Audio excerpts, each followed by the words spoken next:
एक ऐसा मांगा जो बेसिकली बिग थ्री में काउंट किया जाता है, एक ऐसी मांगा सीरीज़ जिसने न्यू जेन के बहुत से एनिमे को इंस्पायर किया गया, और एक ऐसी मांगा सीरीज जो हम लोग की 41 ऑफ द फेवरेट एनिमे दोस्तों का ऐसे डीमन स्लेयर ब्लैक क्लोवर को इंस्पायर की है। इनके राइटर्स ने खुद बोला कि हमने इस एनिमे को इस मांगा से इंस्पायर होकर अपनी मांगा बनाई गई है। सो यस, यहाँ बात करने वाले हैं ब्लीच मांगा सीरीज़ की, ब्लीच एनिमे की, जो वन ऑफ बिग थ्री का पार्ट है along with side Naruto and One Piece. पर ब्लीच की बेसिकली जो रियल लाइफ टाइमलाइन है वो बहुत अच्छी नहीं है, बहुत उतार और चढ़ाव भी हैं, राइज भी है, फॉल भी है और कम बैक भी है। सो ऐसी वीडियो में बात करेंगे rise and fall of bleach. Bleach को लिखा और इलस्ट्रेट किया है बाय टाइटे कुबो ने। इसका पहला चैप्टर बेसिकली आया था 2001 में, जो बेसिकली ये मांगा बेसिकली सीरियलाइज हुई थी शुहेशा सोनन जंप मैगजीन में, वीकली सोनन जंप में, जैसे कि नारुतो वन पीस भी सेम चीज़ में हुई, वीकली सोनन जंप मैगजीन में सीरियलाइज की गई है। ये इसका पहला चैप्टर अगस्त 2001 में आया था और ये पूरी मांगा सीरीज चली थी अगस्त 2016 में। और ये पूरी मांगा बेसिकली 74 वॉल्यूम, जो बेसिकली अपन ताकाबून वॉल्यूम्स कहते हैं, उसके अंदर कलेक्ट की गई है। ठीक है, ब्लीच बेसिकली 2003 से ही सक्सेस होना शुरू हो चुका था, फेमस होना शुरू हो चुका था। इसकी मांगा भी अच्छे से बिक रही थी, उसका एनीमे भी बहुत अच्छा चल रहा था, चीज़ें बहुत अच्छी चली गई ये। और बेसिकली और वन पीस नारुतो के साथ इसने भी बहुत नाम कमाया और ये बेसिकली बिग थ्री का पार्ट भी बना। इसकी मांगा बहुत अच्छी चल रही थी, लोग पॉपुलरिटी के लिए वो अच्छे से बात कर रहे थे इसकी मांगा के बारे में। और इसने भी 2004 में शोहाकुन मांगा अवार्ड, जो basically one of the oldest मांगा अवार्ड है इन जापान, फ्रॉम 1955 चलता हुआ है, उसको भी उन्होंने जीता था। ये बेसिकली 55 अवार्ड जीती थी ब्लीच ने, जो बहुत ही बड़ा है एक्चुअल में। और ये अवार्ड नारुतो वन पीस दोनों ने नहीं जीता है, सिर्फ ब्लीच ने बेसिकली इस अवार्ड को जीता है। मांगा ब्लीच एनीमे भी अपना नाम बेसिकली कमा रहा था, ब्लीच को बेसिकली बहुत लोग पसंद कर रहे थे, ये बहुत ही फेमस हो रहा था मांगा बेसिकली वन पीस नारुतो के साथ। और 2000 में ये मांगा और वन पीस नारुतो और ब्लीच ये तीनों इतने फेमस हुए जहाँ इसको बेसिकली टाइटल मिला द शोनन बिग थ्री, जहाँ लोग बहुत खुश भी हुए और सबों ने बहुत मज़े किए। और 2000 बेसिकली मांगा का बहुत अच्छा साल हुआ और ब्लीच उसका बेसिकली पार्ट था। पर ब्लीच की मांगा चलती रही, पर एनीमे में कुछ दिक्कतें यहाँ शुरू हो गई और एनीमे की पॉपुलरिटी डाउन चल रही थी अच्छी खासी अनटिल 2010। ब्लीच ने अच्छा नाम कमाया, अच्छा काम किया, लोग उसके बारे में अच्छे से बात भी कर रहे थे। पर 2010 आते आते ब्लीच की एनीमे की जो व्यूअर रेटिंग थी वो डिक्लाइन होना शुरू हो रही थी। एनीमे में कुछ प्रॉब्लम आने लगी, फेसिंग इशू बेसिकली आने लगे, और उसका बेसिकली जो रीज़न बना वो थे फिलर्स। ब्लीच ने हद से ज़्यादा फिलर्स आ चुके थे, पर ऐसा क्यों हुआ था? एक्चुअली ये बात हुआ ये था कि जो पीओटी स्टूडियो था वो स्टार्टिंग से ही बहुत ज़्यादा मांगा चैप्टर को अडेप्ट करता है एपिसोड के ऊपर।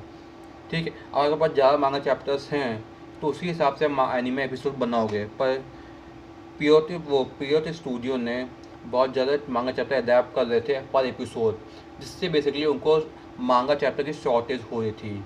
अब मांगा चैप्टर तो वीकली आएंगे, पर एक महीने में आपको 4 मांगा चैप्टर बनेंगे, पर आप उन्हीं 4 चैप्टर के अगर एक एपिसोड बना दोगे तो बाकी 3 हफ्ते आप क्या करोगे? तो इस चीज़ से टैकल करने के लिए स्टूडियो ने भी बेसिकली फिलर्स का यूज़ करना शुरू कर दिया है। उन्होंने फिलर्स लाते गए और मांगा चैप्टर का इंतजार करते गए और फिर बाद में आते गए। अब ये चीज़ चलती और ठीक रही थी, पर धीरे धीरे 2010 तक आते आते हुआ ये था कि एनीमे में हद से ज़्यादा फिलर्स आ चुके थे, जो बेसिकली लोगों को पसंद नहीं है। और फिलर भी बहुत ज़्यादा अच्छे नहीं थे, कुछ फिलर को छोड़ के बेसिकली, पर बहुत से फिलर बेसिकली अच्छे नहीं थे, और यही कारण बना ब्लीच की डिक्लाइन का। ब्लीच धीरे धीरे डिक्लाइन होने लगा चीज़ों को लेकर, उसके व्यूअर्स धीरे कम होते गए, स्टूडियो परेशान था और उसको भी नुकसान हुआ था, उसको लॉस बेसिकली हो रहे थे। जहाँ पे भी ऐसे करते करते बेसिकली वो लोग एक डिसीजन में पहुँचे हैं, जहाँ उन्होंने एक डिसाइड किया इस चीज़ को लेकर कि एनीमे में जो बेसिकली करंट आग चल रहा है वो उसको अडेप्ट करेंगे और ब्लीच के एनीमे को ब्रेक पे डाल देंगे। और यही हुआ बेसिकली। ब्लीच ने बेसिकली एक तो जो बेसिक उसका लास्ट आर्क था, द फुल ब्रिंगर आर्क, जो उस समय एनिमे में चल रहा था, उन्होंने उसको कंप्लीट किया और जस्ट कंप्लीट होने के बाद ही ब्लीच की एनिमे ब्रेक पे चली गई for without any announcement. Fans shock हो गए और परेशान हो गए कि ब्लीच एनिमे को क्या हुआ, ब्रेक पे क्यों चली गई। और ब्रेक में जाने के कुछ समय बाद, कुछ महीनों बाद ही हमें बेसिकली अनाउंसमेंट मिलती है कि ब्लीच के एनिमे कैंसिल हो चुका है। सब लोग परेशान, सारे फ़ैन बेसिकली उदास हो गए कि क्या करें कैसे करें, पर बेसिकली परेशान हुए थे ब्लीच कि उनका फेवरेट एनिमे बंद हो चुका है। मांगा उसकी चलती रही, मांगा 2016 तक आराम चली, मांगा की एंडिंग भी ठीक ठाक ही हुई, नॉट वेरी गुड, पर मांगा चलती रही। पर जो एनिमे वॉचर्स थे, जो एनिमे लेवल थे, वो क्या करते हैं, वो लोग मांगा पे शिफ्ट हो गए बेसिकली स्टोरी को जानने के लिए। पर बहुत से बेसिकली फैंस दुख में थे कि उनका एनिमे चला गया और लिटरली इतने सालों तक एनिमे की कोई न्यूज़ नहीं आई। सब बेसिकली दुख में बैठे थे कि कब उनका एनिमे कब आएगा।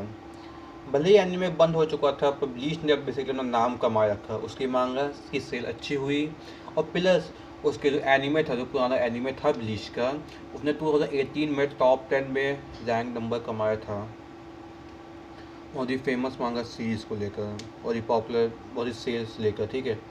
तो वह ब्लीच एनिमे नाम को था ब्लीच एनिमे का, जहाँ उसने बंद होने के 8 साल बाद भी नाम कमाया और रखा उसने।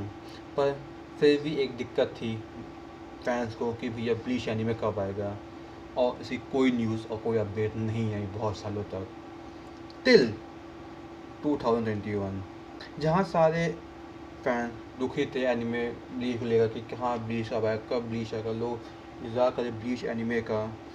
तब जितने भी फ़ैन बाकी एनिमे फ़ैन थे, वो अपने फ़ैन वो बेसिकली अपने एनिमे को एंजॉय कर रहे हैं, अपने एनिमे फ़ैन की बात कर रहे हैं। वहीं ब्लीच के फ़ैन शांत थे, वो दुख में थे, उदास थे कि उनका एनिमे ख़त्म हो गया, पर बेसिकली उनकी मांगा ख़त्म हो गई, पर एनिमे नहीं आया। फिर अचानक 2021 के दिसंबर में एक चीज़ होती है, विक्स मीडिया के ऑफिशियल यूट्यूब चैनल पे एक ट्रेलर लॉन्च होता है जहाँ लिखा होता है bleach 1000 year blood war part 1, और लोग बिल्कुल पागल। और फिर उसी समय बेसिकली जापान में चलता है जंप फेस्टा 2022 का, बेसिकली जो 21-22 तक चलता है, जहाँ पे बहुत से एनिमे कम क्रिएटर्स आते हैं और अपने एनिमे के बारे में, अपनी मांगा के बारे में अपडेट शेयर करते हैं। और वहीं पे बेसिकली अनाउंसमेंट होती है द ब्लीच, जहाँ ब्लीच 1000 ब्लड वॉर आ रहा है। फिर वहाँ पे कंपनी जो स्टूडियो पर होती है वो अनाउंसमेंट देती है कि ब्लीच जो लास्ट आर्क था 1000 ब्लड वॉर, उसको बेसिकली अडेप्ट कर रहे हैं और वो वापस आ रहा है। और इसी मोमेंट में सब खुश हैं, ब्लीच फैंस सारे खुश हो जाते हैं कि उनका फाइनली उनका एनिमे आ रहा है। सब बिल्कुल पगला जाते हैं, सब बिल्कुल मौज मस्ती कर रहे थे कि उनका एनिमे वापस आने वाला है, सब बहुत खुश होते हैं। और फिर धीरे धीरे हमें और अनाउंसमेंट मिलती जाती हैं, ये बताया जाता है कि ब्लीच का जो फाइनल एनिमे है वो बेसिकली 4 पार्ट में आने वाला है, 2022, 23, 24 और 25। फाइनल लास्ट 20 जो फाइनल पार्ट है वो 25 में रिलीज़ किया जाएगा। और फैंस खुश कि उनको अब फाइनली वो जस्टिस मिलेगा उनके एनिमे को, और खुश रहते हैं। Bleach anime with new animation style with new content भी आने वाला है। और टाइटल कुबो ने खुद बात बोली थी कि जो फाइनल आर्क होने वाला 1000 ब्लड वॉर का एनिमे का, उसमें वो और भी चीज़ें ऐड करेंगे जो बेसिकली मांगा में छोड़ दी थी। तो ब्लीच एनिमे, और फिर जैसे 2022 में अक्टूबर में, मतलब फॉल में, जब ब्लीच के एनिमे का पहला एपिसोड ड्रॉप हुआ, गोज़बम्प्स आग लगी पूरे एनिमे कम्युनिटी के अंदर कि क्या होने वाला है ये चीज़। बेसिकली तो मीडिया प्लेटफॉर्म बेसिकली ये चीज़ बात होने लगी क्या होने वाला है, क्या चीज़ हो रही है, लोग बिल्कुल पगला रहे कि bleach is finally come back. सारे फैन खुश हो गए और फिर ब्लीच ने वापस अपना कम बैक किया, अपना नाम कमाया। ब्लीच क्यों बिग का पार्ट हैं, लोग पागल, लोग जितने फैन थे वो खुश हो रहे हैं, नाच रहे हैं, गा रहे कि उनका फाइनल फेवरेट एनिमे वापस आ चुका है और ब्लीच ने कम बैक ही करता है। सक्सेसफुल कोर 1 डिलीवर करने के बाद उन्होंने वापस ट्रेलर लॉन्च किया, वो कोर 2 का द सपेशन। और जैसे ही उसका एपिसोड ड्रॉप हुआ, फैंस वापस पगला गए कि इतनी अच्छे एनिमेशन, इतनी अच्छी क्वालिटी और इतने अच्छे एक्स्ट्रा कंटेंट के साथ सब खुश हो गए हैं। बेसिकली ब्लीच फैन वापस जिंदा हुए, कब्र से वापस निकले हैं अपने एनीमे को वापस रिवाइव करने के लिए, और यही हुआ ब्लीच का कमबैक। तो बेसिकली यही थी पूरी स्टोरी लाइन ब्लीच की। जब ब्लीच पहले सक्सेस हुआ, फिर इसका फॉल हुआ, फिर कुछ 10 एटलीस्ट बिल्कुल 10 सालों के लिए ब्लीच कुछ भी नहीं आया, कोई अपडेट नहीं, कुछ नहीं, सब फैन निराशा। फिर 10 साल बाद ब्लीच कम बैक करता है विद ग्रेट पावर। तो यह थी पूरी टाइम लाइन ब्लीच की। वीडियो पसंद आए तो लाइक शेयर सब्सक्राइब। बाय।